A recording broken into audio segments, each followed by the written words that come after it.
Hello, everyone, and welcome to a special Ask the Experts edition for OCD Awareness Week. I was just thinking when the image was popped up, I'm like, oh my God, I'm with like two of my favorite people. And Kevin, you'll quickly become one of my favorite people too. But I've known Liz, and I'm going to correct myself 86 times in this stream because I want to call Tom Tommy so bad because I've known him for so long, and my brain doesn't switch into Tom. You're the only one that can say Tommy. It's okay. I'll be the only one allowed. But no, two of my favorite people, and I'm super excited about our guest, Kevin. So thank you so much for everybody tuning in. Please know that this is going to be interactive. We do have some pre-submitted questions, so we'll definitely get to those. So thank you to everybody that submitted those ahead of time. We're also going to talk specifically about anxiety in athletes in the beginning, but throw in some general questions. We'd love to hear what you have to say.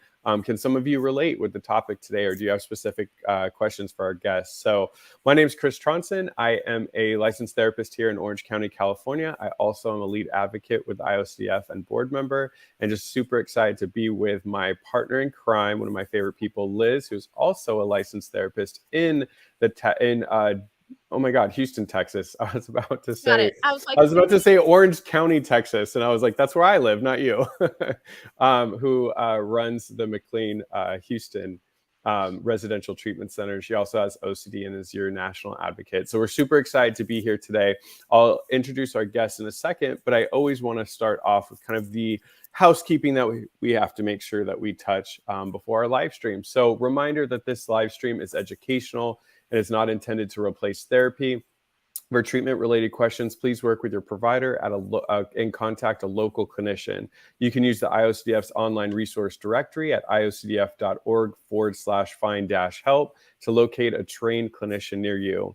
The International OCD Foundation is not a crisis hotline, so if you are in crisis or you're ever feeling suicidal or unsafe, please go to your local emergency room or call 911 or the 988 Suicide and Crisis Lifeline by dialing 988, or you can also access it at 988lifeline.org.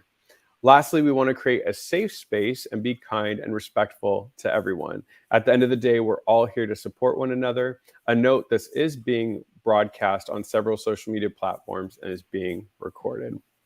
All right, to get to our special guest today. So the first guest, you may know him as one of our lead advocates and recent IOCDF Hero Award winner. It's Tom Smalley, who is a lead advocate for the IOCDF and co-founder of Anxiety in Athletes. He received his Master's of Science in Exercise and Sports Science from Merrimack College in North Andover, MA. Massachusetts. I'm so bad with initials. Smalley is a certified strength and conditioning coach through the National Strength and Conditioning Association. In addition, he holds his USAW Level 1 weightlifting coaching certification and a Level 1 coaching certification from Precision Nutrition. After being diagnosed with OCD in 2014 at the age of 16, Smalley has since been an outspoken advocate for breaking the stigma surrounding mental health, particularly in athletes. Tom was the recipient of the 2019 IOCDF Hero Award and continues to speak at the annual OCD conferences, as well as various schools around the country. Smalley has a strong passion for weightlifting and began competing in 2021, 8 years after his mental health forced him to put a halt on his athletic career. So welcome, Tom. It's so good to see you. Thanks for having me, guys. I'm excited for this. Yeah, and our other special guest is Kevin Anderson, who is a South African former professional tennis player. He achieved his career high Association of Tennis Professionals ranking of world number 5 on July 16, 2018, and was the first South African to be ranked in the top 5. Anderson started playing tennis at the age of 6. During his collegiate career, he played 3 seasons of college tennis in the U.S. at the University of Illinois, Urbana-Champaign. He was a 3rd-time All-American in singles and 2-time All-American in doubles.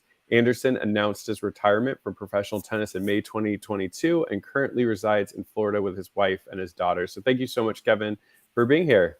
Nice to be here. Thank you, everyone. And Liz, you're an athlete. You did competitive gymnastics. I'm like, what?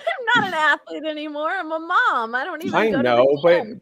I always feel like once an athlete, always an athlete. I played 8 years of competitive volleyball, which isn't as exciting as tennis and strength. No, I was an Olympic hopeful gymnast and trained with the Curlies. And I will say that it impacted a lot, I think, of my OCD onset. So maybe I can contribute, but I wouldn't consider myself an athlete now, but I love that you still think I am, Chris. I just want to see you do backflips with babies in your hand and stuff like Yeah, that. yeah. Cool. I would say being a mother is actually a top athlete, a top True. forming athlete. Yeah, you do a lot of conditioning and a lot of there's a lot of work there. Well, I'm so excited to be here, and I think we're so excited to not just talk about anxiety, OCD, and athletes, but to hear both of your stories because they are both so inspiring and amazing, and that's really what today is going to be about. So, Chris, I'll let you take it away. Yeah, I mean, what I'd like to hear about first is obviously what I'm always so impressed by is already having OCD and mental health, anxiety, depression, et cetera, what people deal with is tough. But then when people are having to also balance something pretty intense, that's hard as well. So maybe I'll start there with both of you. Maybe we'll start with you, Kevin, and then Tom second. When you started becoming really competitive in your respective sports, there's a lot of pressures and a lot of expectations. How did you sort of balance that while noticing that, hey, something else is going on with me? And how did you kind of start to balance both of those things? Because I can imagine it was very difficult. Yeah, I mean, just looking back at it, it's such a journey. Even to answer that question, I think a great place to start, at least for me, is I always saw anything to do with my head as, let's say, mental toughness. So anything that was a struggle or anything that I had difficulties there with was something that should be in my control. I need to just be tougher. If I really want this, if I really want to be the best tennis player in the world and win Grand Slams and compete at the highest level, then I have to be mentally strong. You have to be like steel in your mind. So anytime that I wasn't, it was more, my thought was like, man, I just really need to do better. And I think especially thinking back at it now that I've retired, I have a very different sort of viewpoint. It was, I mean, years, spent where, not always, but I mean, a lot of, difficult times. And I do think looking back at it, winning matches or being successful definitely, I think, made it more okay for me to sort of justify the times when things were really difficult for me. And I started seeking, actual help in 2013 when I realized it just feels like I'm battling so many different things right now. And this mental side of this, I didn't really even know the terminology, but, anxiety, depression, like not sure, how I'm going to keep living this way. Like, am I going to have these same thoughts for the rest of my life? And yeah, that was difficult. And I think that was sort of probably first pushed me to, try to take the next step. But it was only until really 2020 that I actually had a diagnosis of OCD and really started taking, actual steps. And I think the next step was just through injuries, getting older in my career. I wasn't winning tennis matches nearly to the same level. My ranking had come down, and I didn't really have that to sort of not hide behind, but I didn't have that to sort of make things okay. And then it really got difficult, and that's when I felt like I really needed to find something else. And it was actually through the ICDF, one of their, the help, life where they connect you with different people, sort of was my first initial step. But yeah, it's so interesting looking back at it, how little compassion I had for my mentality. I often think, as an athlete, if you're sick or if you have an injury, like maybe your knee sore or elbow, you actually go into the court and you actually almost have a little bit more of a sense of freedom because you're like, well, I have nothing to kind of lose. If I'm protecting my knee a little bit, I can swing a little bit more. If I lose a match, it's because I've got a sore knee. And it's just so funny for my mentality. It was the exact opposite. I used to freak out being like, I've just had this intrusive thought.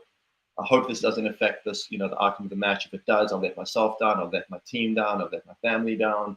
And that obviously just, made those cycles even worse. There was never a sense of, as just say, compassion of like, this is just like you have maybe pain in your knee. It's pain in your mind that you're trying to have, to deal with. But yeah, it was definitely, there was moments where it was, pretty tough along the way, not understanding the full picture of what I was dealing with. I love what you're sharing, Kevin, because I think that it just gives so much insight into the stigma that still exists for all of us in different ways and the way that impacts our willingness to seek treatment. But, also I loved what you said, which is like, you just didn't give yourself self-compassion, because I think that resonates with a lot of us with OCD, is that when we're in the throes, it's hard to give yourself self-compassion. And it's, I grew up in Texas where the statement is always like, pull yourself up by your bootstraps, just gut it up, figure it out. And that was the mentality for mental health, right? Most of my young adulthood and life. That's how I understood it. And it sounds like you experienced something similar. Can you walk us through a little bit of like, if you looking back now, what some of your symptoms were along the way, like when your OCD started, where now you can recognize that was OCD, and then talk us through what made you say, I'm going to seek treatment. I know you said it got a lot worse and tennis started to be on the back burner. Yeah, so I mean, only really in 2020 when I started reading more books and connecting with people and having a better understanding, I was able to trace it back all the way, since I was probably 10 years old. I mean, I played competitive tennis at a very young age. Tennis is a sport where, if you look at, like, they say the top 100 players, almost every single one of them has this ambition and is training really hard at a very young age. Little things about having, shirts to wear against different opponents. And, I used to tap myself and not step on lines. And I had like this facial sort of expression that I did, which I didn't even like realize until so many years afterwards. And there is this, subtle difference, and we can get into this. I think it's a really important one, especially with athletics, the difference between rituals and OCD. And I think that really gets, that point gets confused a little bit, but I think that's a little bit of a side point. When I turned pro, I used to just have these, anytime I got anxious or nervous, and with tennis being such a forefront in my life, my mind would just find these events that were like these triggered events for me. And sometimes they were intrusive thoughts that just came out, and it was new, but often it was just like this reoccurring theme. And it presented itself to me in this feeling of heightened anxiety, worry, excessive nerves.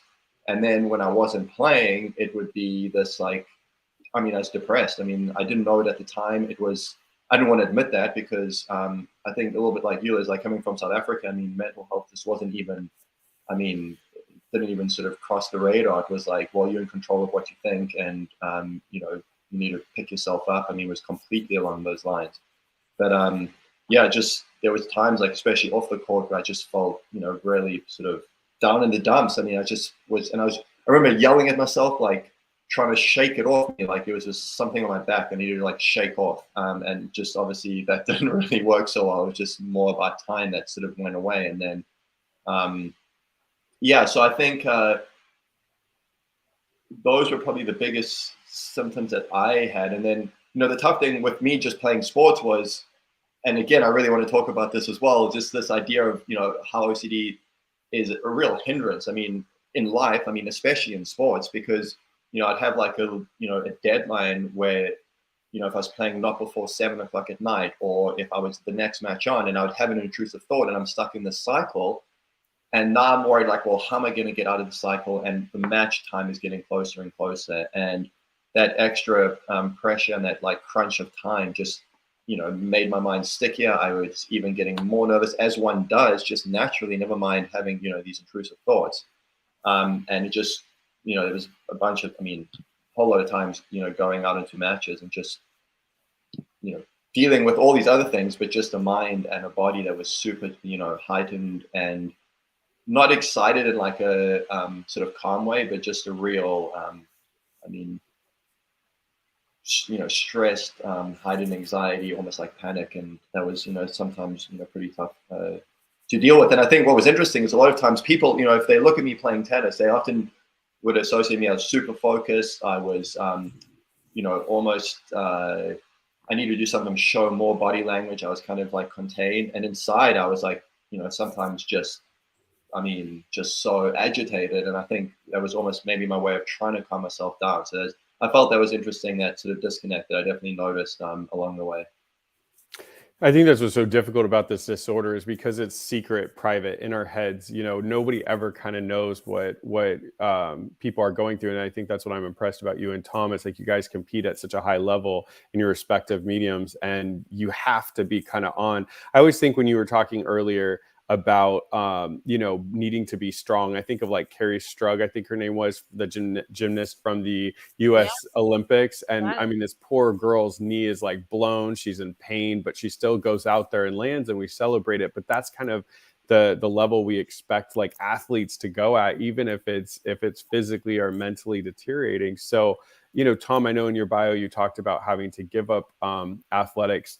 I'm sure you probably related to a lot what Kevin was saying. Can you talk a little bit about maybe how it first hit and why athletics fell through, and then now competing on such a high level and helping others be at their best in their respective sports? How do you, like Kevin was talking about, balance that with what's going on in your head? Yeah, for sure. I mean, Kevin brought up a bunch of different points that I was like, I could resonate with. And the first thing is, what Kevin said is the hindrance of the OCD has on athletics and on life in general, right? Our message with anxiety in athletes is it's that OCD does not help performance. And for some reason that's gotten lost along the way, that because OCD might make you get extra shots up on the basketball court, make you practice harder, make you serve X amount of more times during practice, that it's a good thing. And that's just not, that's outdated thinking, and it's not the truth. That extra work that you're putting in, that OCD is making you do, is actually debilitating you and making you overtired, under-recovered, overtrained, and actually just mentally stimulating you in a way that's actually more anxiety provoking. So that extra work doesn't actually contribute to progress in your athletic career. And so that's a main point that I want to get across today, is that OCD doesn't help performance, right? And what Kevin said about rituals and OCD, so it's so right. We see people, maybe they have superstitions and certain things that they do on game days, but if they didn't do those things, would they be so torn up about it that they wouldn't be able to function? Probably not, right? And so for me now with weightlifting, when I go to a competition, my therapist gives me something that I have to do each time, right? Like, so I always wear 2 pairs of socks, and my last at New York State Championships, I had to wear 1 pair. And so it didn't feel just right. And I was worried that the whole time that I wasn't going to succeed in that competition. So like things like that are so crucial to, and that's what I didn't do in high school. So when athletics was taken away from me, it was because I didn't do ERP in athletics, because I was told that all that extra work was good. And when in reality, it wasn't good. And so, I'm finally. So can I hop in there, Tom, Yeah, for definitely. a second? As a coach, I guess I would love to hear, and Kevin, as an athlete, y'all's perspective of like, how do you differentiate that, and how can we help the public, but also individuals with OCD know that? Because like you said, you tend to be rewarded for putting more time in, for doing more things. And so from the outside, it often looks like you're working harder, you're giving it more, you're doing more effort, when you actually could be doing it for OCD reasons. And what we know is, like, if you're in there doing these things for OCD, that doesn't actually help your sport, right? And help your outcome. And so how, as an individual, can you differentiate when you're doing something for OCD compared to for your sport? And how, as coaches or athletes or family and friends, can they see that and support in the right way? Yeah, I mean, I think for me, as a performance coach, I give my athletes wellness questionnaires, and then it's just communication, right? They check off the wellness questionnaire. I give them a box for other comments, concerns that they're feeling, know how their body's feeling, know why they're going to put extra work, and it's just a open communication between a coach, and that's why that coach has to build that relationship to be able to understand what their process is to getting better, and what's healthy for them and what's not healthy for them. Yeah, I mean, I think there's a few things. I think the idea that OCD somehow helps is, I mean, you really sort of mentioned that this sort of extra reps and maybe working harder. And what I found, especially looking back at it, is that often those extra reps are done not because you just out there living in the present moment, figuring out what you want to get. There's so much emotion attached to it. And it actually comes from doubt and uncertainty. And you're doing these extra reps as reassurance cycles. And, sort of ding, ding, ding. That's obviously, the same sort of thing that you're experiencing with, the same OCD cycle. So I would even somebody who doesn't struggle with OCD, as moving on now, if I started coaching, the idea of, I was the king of one more ball. I mean, I did that since I was 10 years old. And I would almost change the whole viewpoint of how people train, because I don't think that's actually the most effective way. It gives you a sense of confidence in the moment, but I know so many times I'd maybe ask for 3 more forehands or hit 2 more serve. I'm like, that feels great. And 6 hours later, I have another thought, and now I'm sort of questioning it. So the actual idea of these extra reps is kind of just almost an illusion in a sense. I think from a coach and player, it comes down to an understanding. I mean, as a coach, you really, you need to ask your player. It's kind of, yeah, I mean, we behind the times in terms of, coaches look at physical conditioning. I mean, fitness, rehab. I mean, there's so many things, and I've done it all. I mean, I could spend the next, month talking about it. But when it comes to real mentality, good coaches spend time. Well, I say good coaches on the court, but it's like, I don't know why it's sort of, as soon as in my sport, as soon as you leave the court, it's like, well, then it's his life, and that's sort of away from me. And I mean, you have to really blend the two. It's, I mean, living a healthy life is something you have to do 24/7.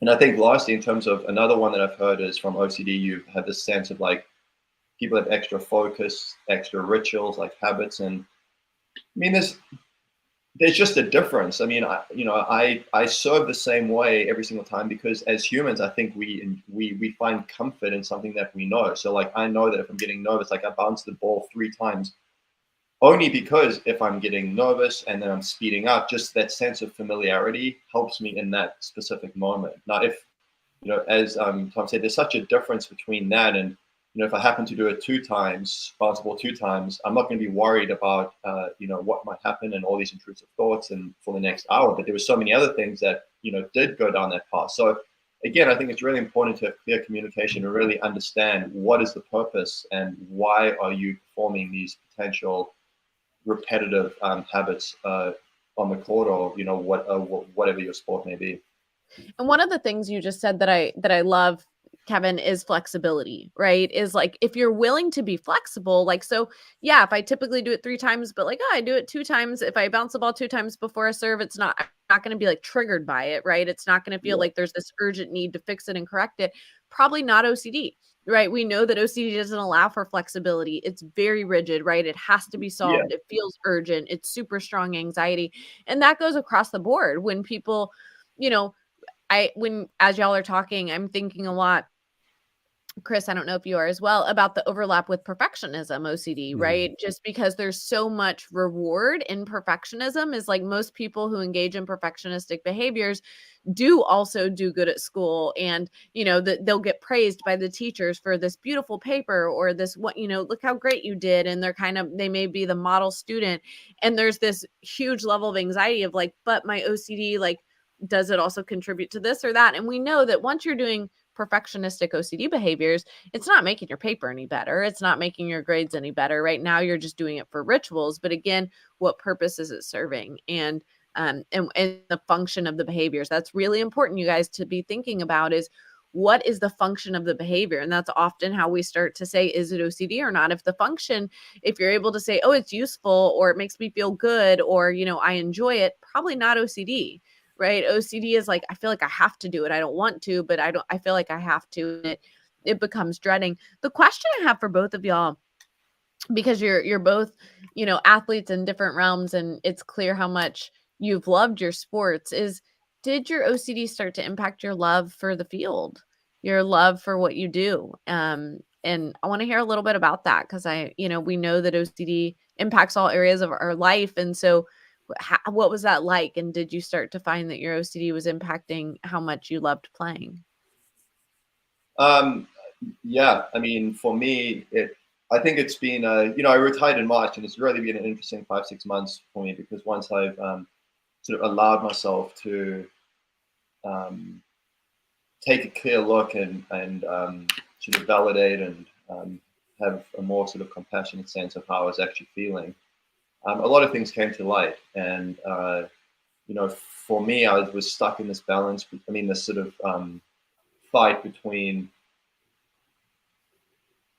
lacking confidence and, not winning matches, and sort of the career that I wanted to have and the results that, I was trying to get. I was falling short. And at the same time, I was dealing with sort of heightened, sense of, nervous tension and anxiety that was, definitely, spawning from my OCD. And I think towards the end of my career, it became increasingly difficult, but I didn't want to admit it to myself, because this is not necessarily just for an OCD, this is just mental health, whatever it might be, the stigma that, mentally it's okay not to always be, super strong. Like you do have times where, again, just like you might get injured, like, you have to take certain steps for your mentality. And, I was noticing I would finish these matches and I'd almost have a sense of relief. I'm like, I can almost like relax now because my next tournament, my next competition is only, in a week's time. And I think, when I was sort of figuring out or trying to come to a decision of if I wanted to stop playing or not, I kind of had an easy out in a sense. I mean, I was 36 years old. Most tennis players have, it's really old in the world of tennis. I'd already had a great career. My results weren't where I wanted to go. I just come off 2 knee surgeries and all of the stuff. So, just explaining it to people was quite easy. And in hindsight, and at least how I am today, I mean, I can definitely look back and be like, I mean, I needed to stop. It was getting really difficult for me. I wasn't getting the right. I wasn't treating myself. I wasn't treating my, my mind, and at the same time, I was putting myself in these sort of really difficult situations. And it was, I mean, I think towards the end, I even lost the fact that I was just playing a game. I mean, it was really challenging for me, and I think throughout my career, there was a little bit of, that give and take in terms of times where it was like, really tough. And sort of, as I alluded to before, going on in the court by yourself and these expectations of winning and losing. And it often was more than just me going out there and just enjoying being out in the court. It was really stuck between this, like, this was my job. And I think a lot of people have that. And, just when you are so worried about what you're thinking, your identification with thought, this uncertainty. I mean, for sure, definitely there was times where it really took the enjoyment out of tennis. It took the enjoyment out of life. And I mean, obviously those two are very, at least for me, they were, really closely related.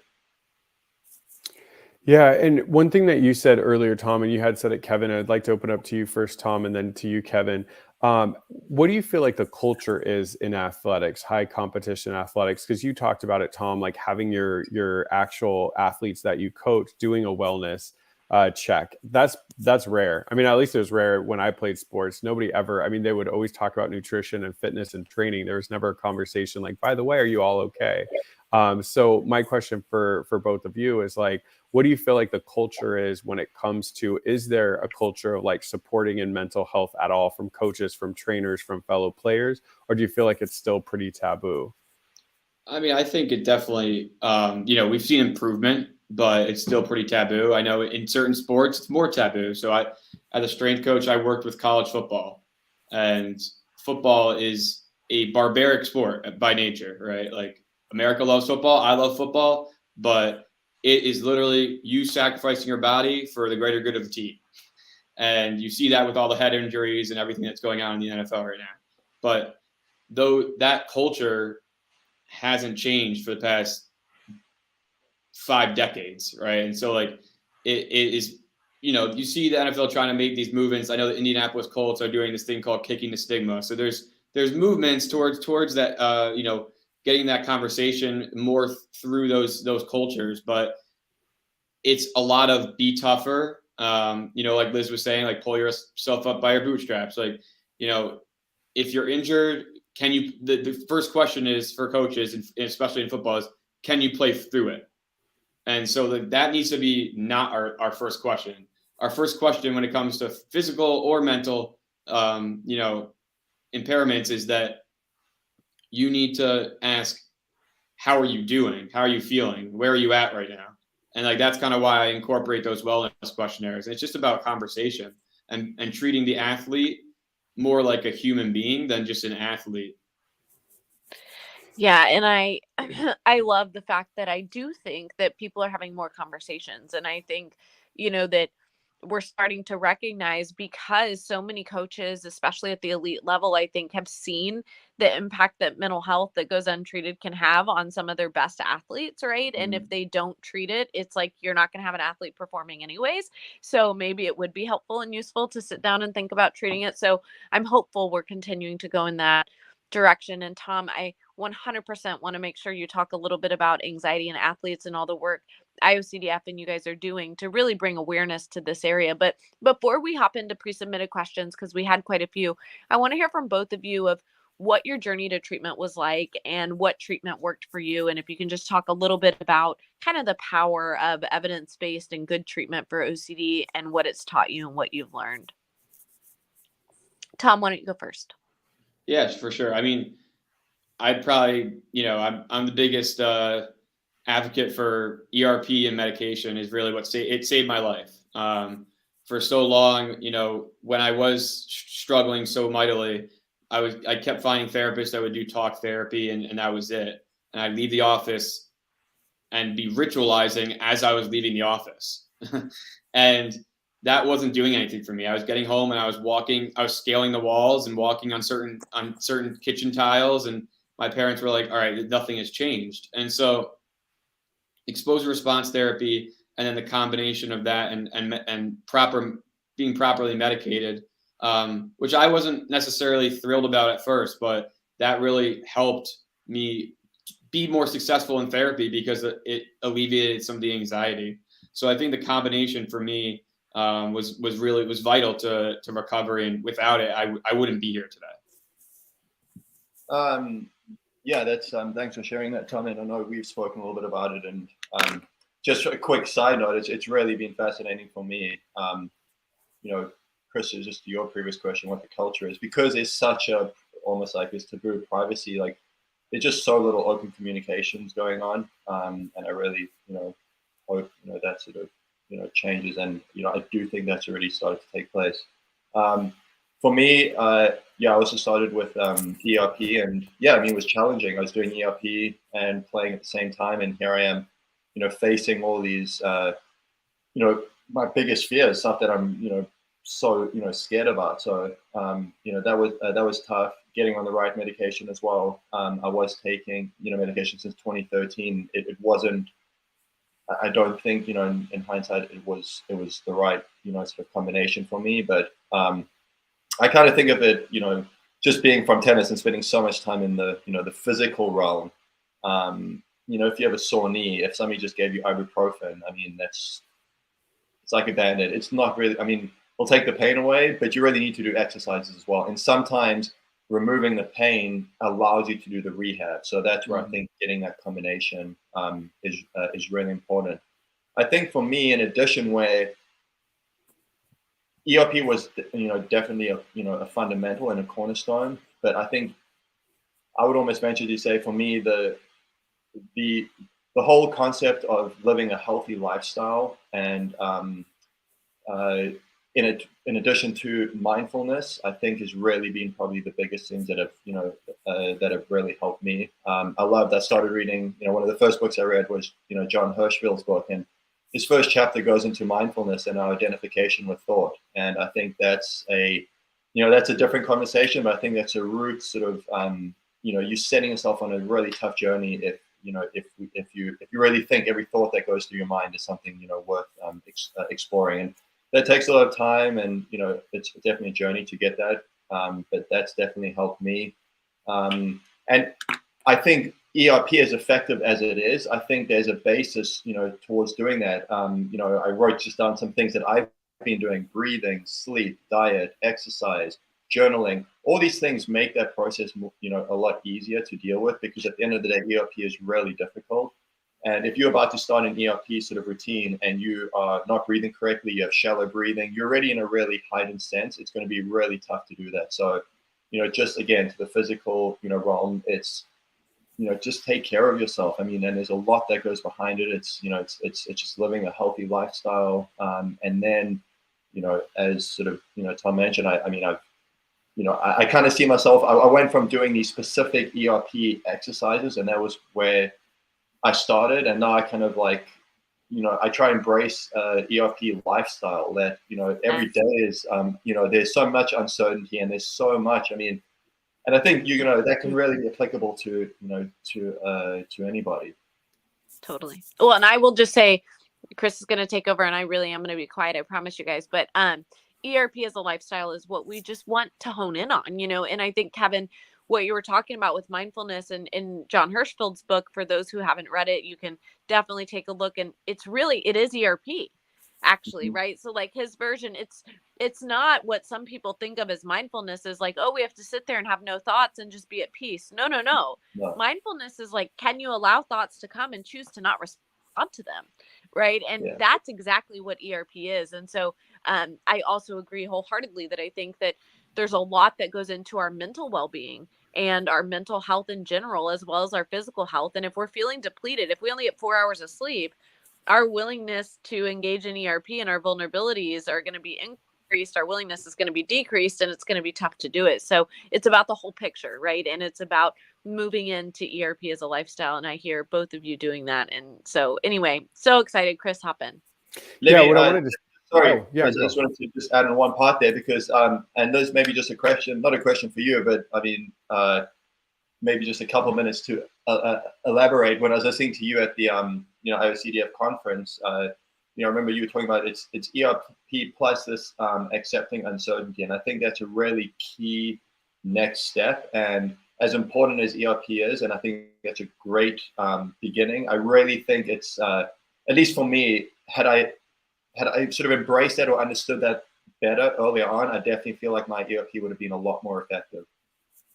Yeah, I'm going to give credit to Liz and to Dr. Grayson for sure. I mean, I think the what that does is it takes the ERP to the next step, because all of us on this panel know, because we have OCD, we so badly want answers to everything, and we're lied to by the OCD that if we could just get an answer, we'll move on.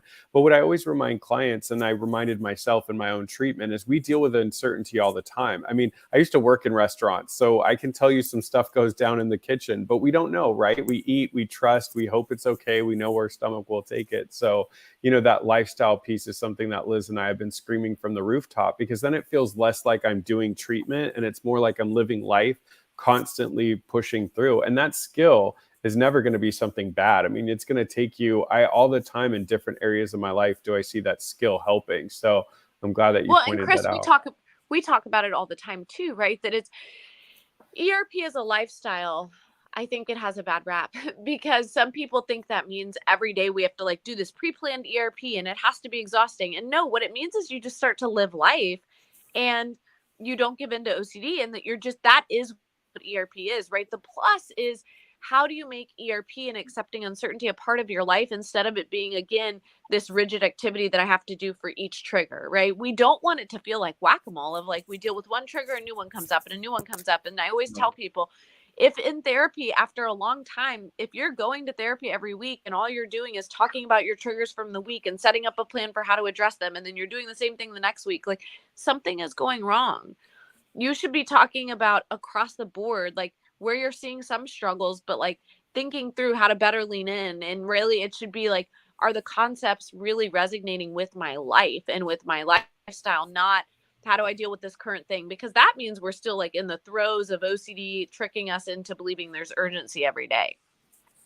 Yeah, and I just want to quickly say, Tom and Kevin, thank you for opening up about your treatment journey, because I think, athletes speak to athletes, and I think people hearing from it. And I'll do a quick shout out, Tom, myself, my mom, who's a registered dietitian, and then a friend of mine, Anna Lillian Wall is a certified yoga and mindfulness teacher. And so we did a talk on that. Obviously ERP and medication, if someone needs it, is the treatment. But we talk about why is a good diet, why is sleep, why are all those things important to really help you be in the mindset to do ERP. I want to ask this pre-submitted question we got, because I think we haven't talked about it yet, and it's great for those watching. So Brandon asks, how do I talk to my coaches and my teammates about my OCD and anxiety? I want to tell them about my diagnosis, as it often impacts my performance, but I am scared of the backlash I may receive. Any advice? So I'd love to hear from both of you. Like, how do you open up to those that are important to you, your teammates, because it's impacting and balancing the stigma? I think that's, there's no doubt about it. Having these talks, and the more, let's just call it mainstream it becomes, this will be much easier. Again, not to sound like a broken record, but I really hope we get to a point where we wouldn't be asking this question about hey, I've got a sore ankle, and it's really affecting my performance, that I'm really scared to tell my coach because of the backlash. I mean, that doesn't even make sense. And I really feel strongly and passionately like this is no different to that situation. I think you do need to take that step and, be brave. And sometimes it can be tough. I think the more you can, again, not in an OCD way, but I think there is an, importance to educating yourself and really understanding, what it is. And, ultimately, I mean, I'd love to hear from, Tom, because I think he's got a lot more experience, so far in sort of this aspect. But, I think a good coach is somebody who will see that. And if your coach is not, giving you that, and I would say, maybe, try to look for different options. I mean, because the more I've opened up, I mean, it is quite interesting to me how many people are really, want to be understanding. And, I've spoken to a few people who have said to me, they're like, man, I just didn't really understand this. Please, can you tell me more? What books can I read? I think people are open and receptive to this, but, I can definitely, I do, relate to being in that position where, at first it can seem very daunting. I love what you said, and I just want to hone in on it, Kevin. And Tom, I'd love for you to share more. I always believe you start with a little bit and then see what people ask for, right? So if people are saying like, I want to learn more, can you give me some books? Can you give me education? That is when you have an opportunity to share more, right? But you don't have to start disclosing all of your thoughts to your coach on day one, right? You start slowly with kind of an introduction, see how they respond, and then see. But the people who ask for more and want to learn and want to support, you'll quickly realize, okay, these are my allies in understanding or being willing to support my journey and my struggle, and like, let me help disclose more to them. But Tom, I know you went through a really difficult experience with a coach, and you've talked really openly about that. And so I would love to hear your feedback of just how does somebody share, knowing that we can't control the fact that other people may not respond the way we want. Yeah, for sure. This topic always gets me kind of emotional. Just because, I opened up about my OCD. I was a very open advocate, and then a coach used it to belittle me every day when I walked into the office. And every day I was called, an ex-school shooter. I was called, I was told to take my crazy pills, whatever it was, right? So like, the reality of life is that we can only control how we deliver a message. We can't control someone else's response. And so that's why I think, Liz, you hit the nail on the head is, you don't have to share, I don't have to, share, hey coach, I'm having an intrusive thought about sexually assaulting somebody, right? Because that to them is like, if they don't know OCD, that's immediately like, this guy's dangerous, or, so, and we hope it's not that way forever, but right now with the education we're rolling out and stuff and trying to put these resources in place for people to understand, right now, a lot of coaches don't know that kind of stuff. So it's important to start small, see who your allies are, and the ones that, like Liz said, the ones that you see are taking interest in trying to get to know you more. That's when you kind of start adding in some more details.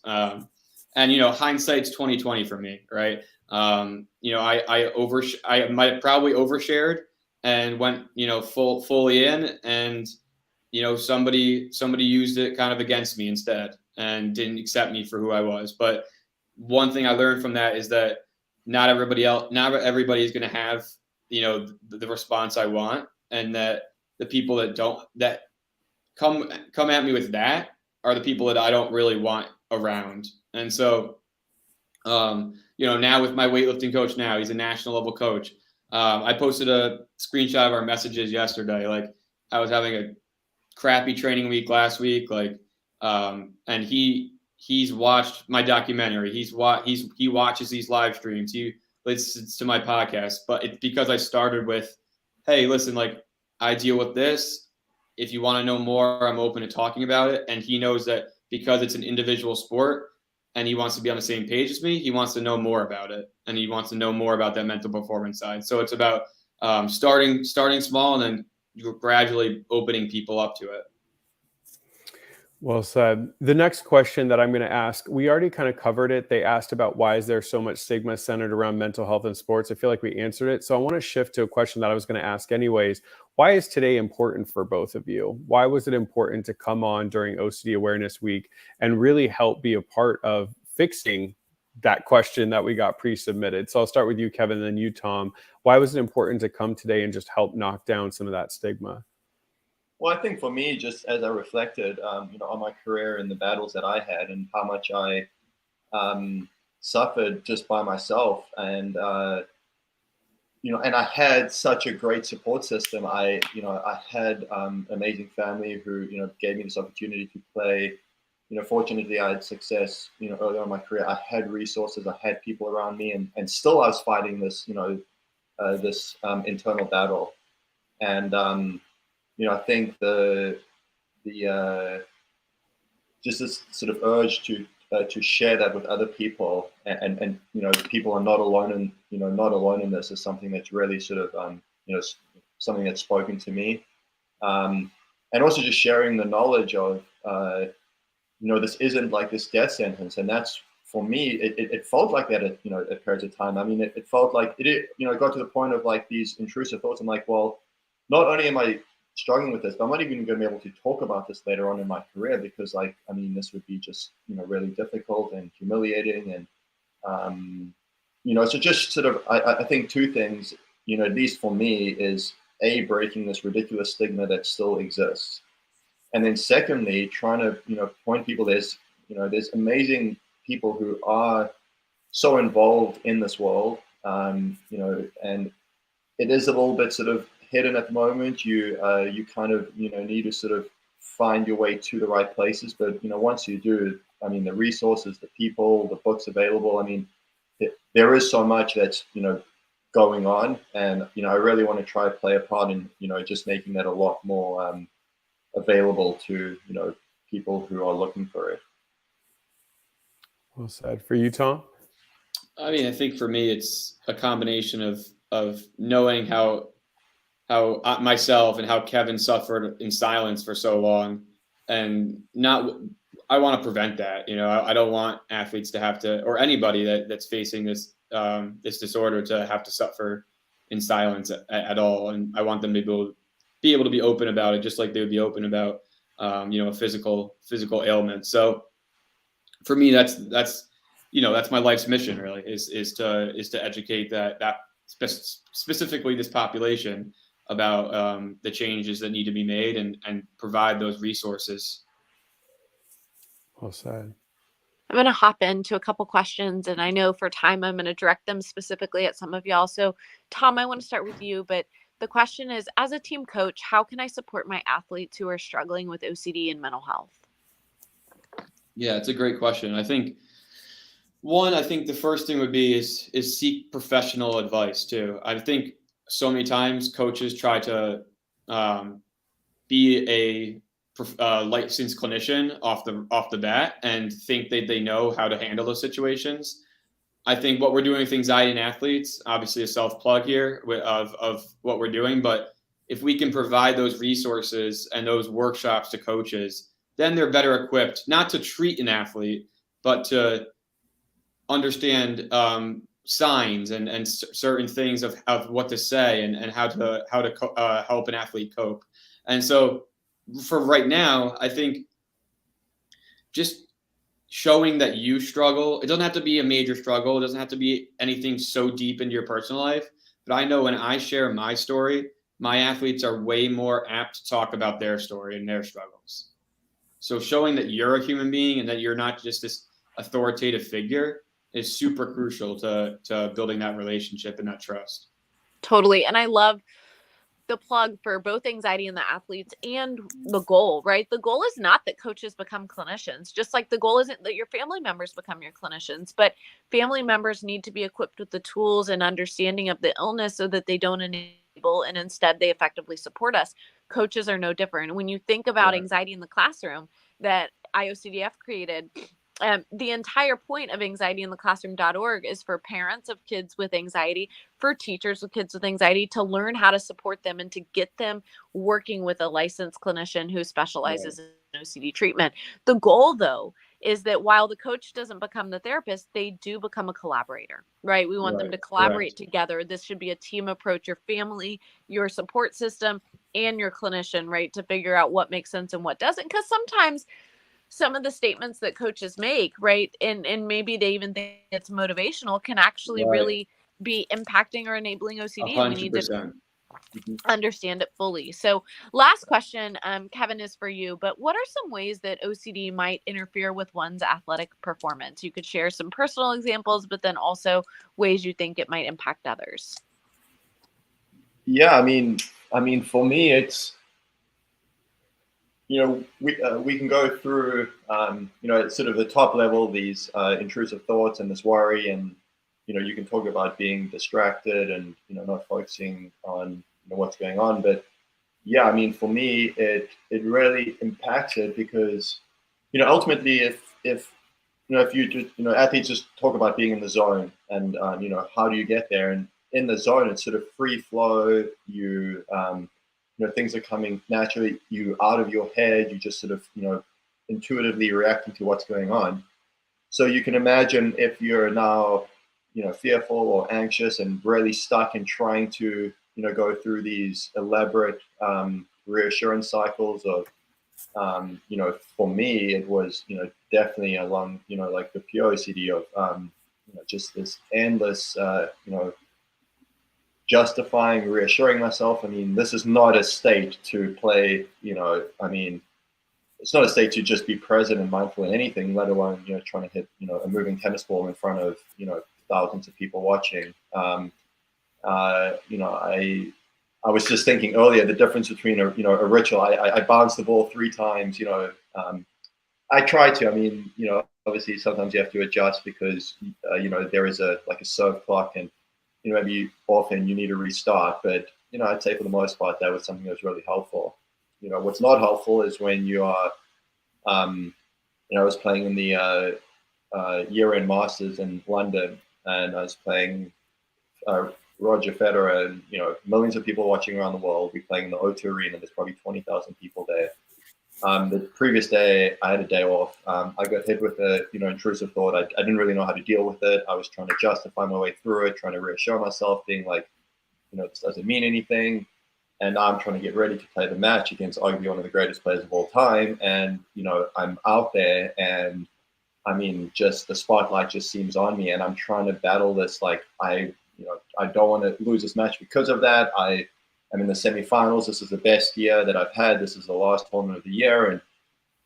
And irrelevant of what the thought is or what the content is. I think that's something that I've really sort of seen. It's not the content. It's just the fact that it's mental energy going into a place that is just causing you more distress. And I think that's why it's sometimes really tough, especially with OCD and some of the, taboo topics. I know, Tom, you mentioned that earlier. At the end of the day, it's really not getting it caught up with the content. And I think that's it's so difficult.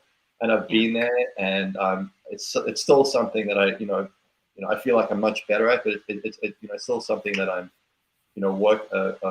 working at. But you can looking back at it, obviously that's pretty difficult circumstances to trying to compete in.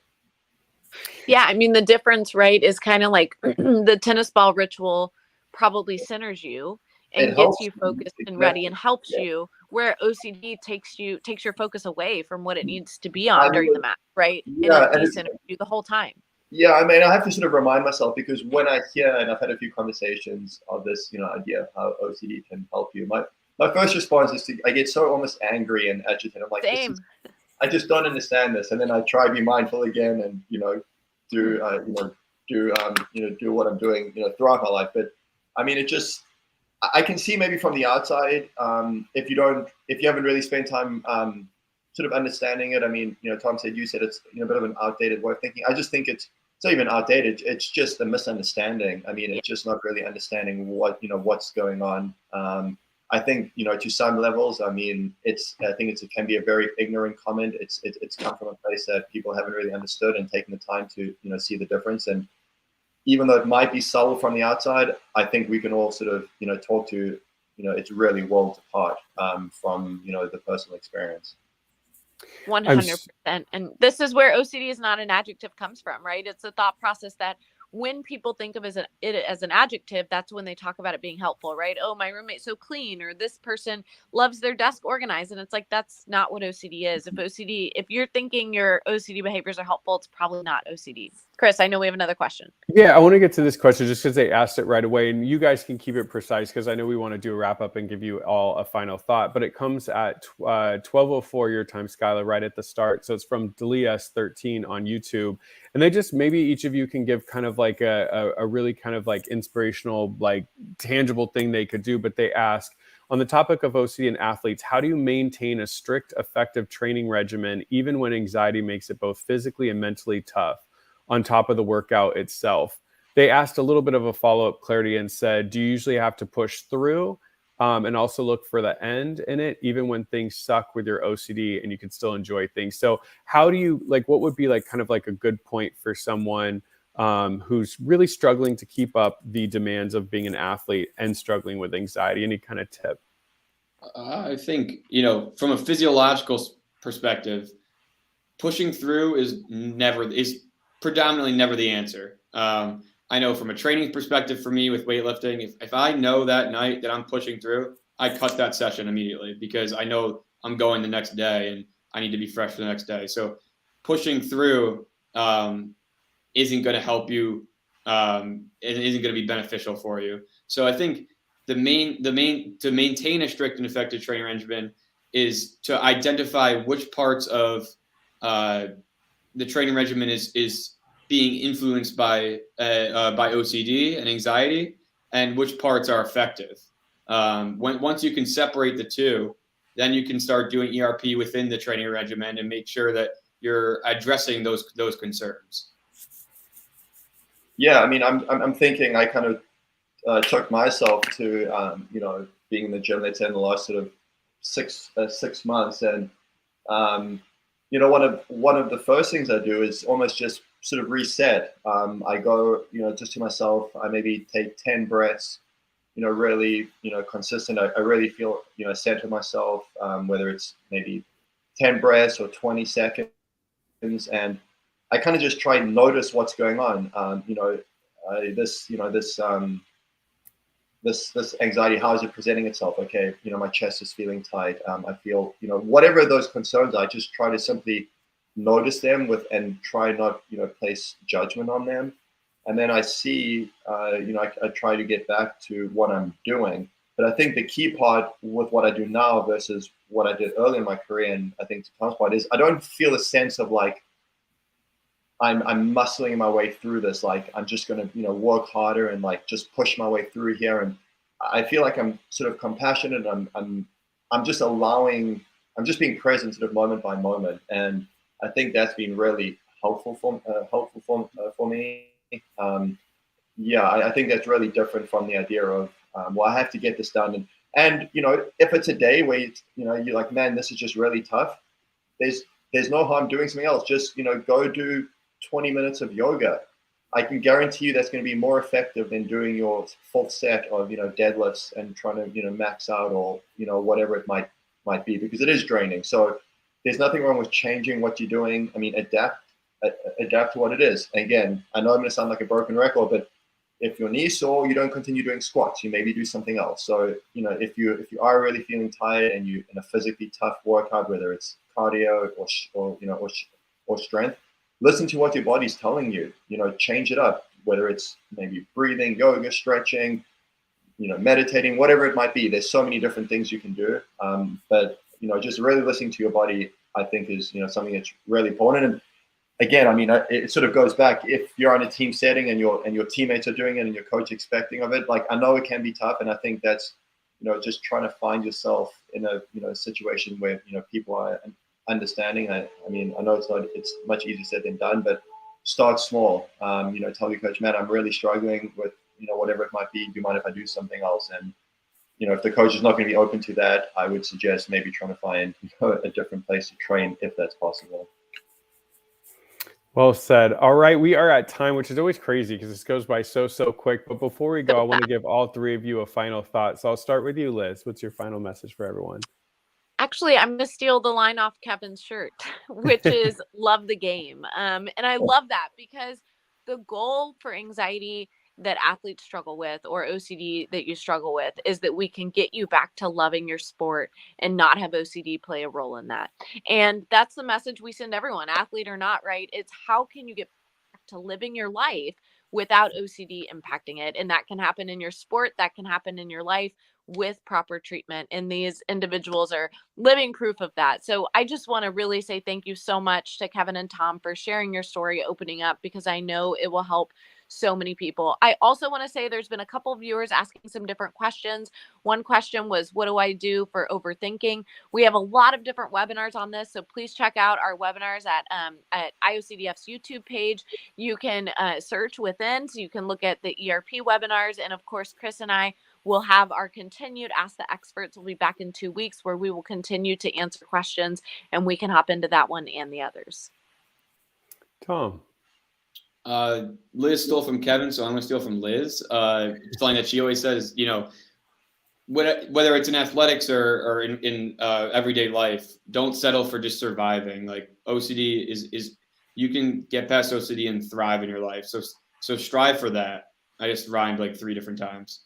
For you, Kevin. Yeah, without trying to sound cheesy, I mean, I'm going to take from Tom there. And when I attended the the ICD conference, a couple months ago out in Denver, one of the things was it's not just about functioning in life; it's about being free. And I really think that's such a big difference. And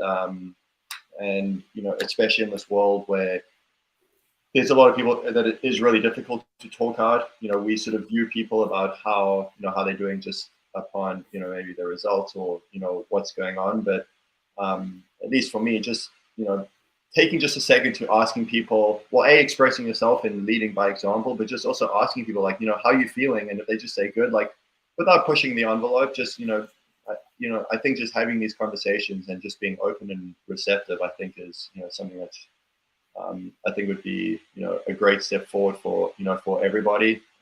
From a personal standpoint, I mean, it's been really interesting. This is really early on for me in terms of talking to people. This is the first sort of online thing that I've done, but I've really found just by opening up and talking to other people, it's amazing the community that is out there. So I really do encourage all those who are maybe afraid to step out to try take that small step, whatever it might be, because I think you'll find that it'll be definitely worth taking that that step into the unknown.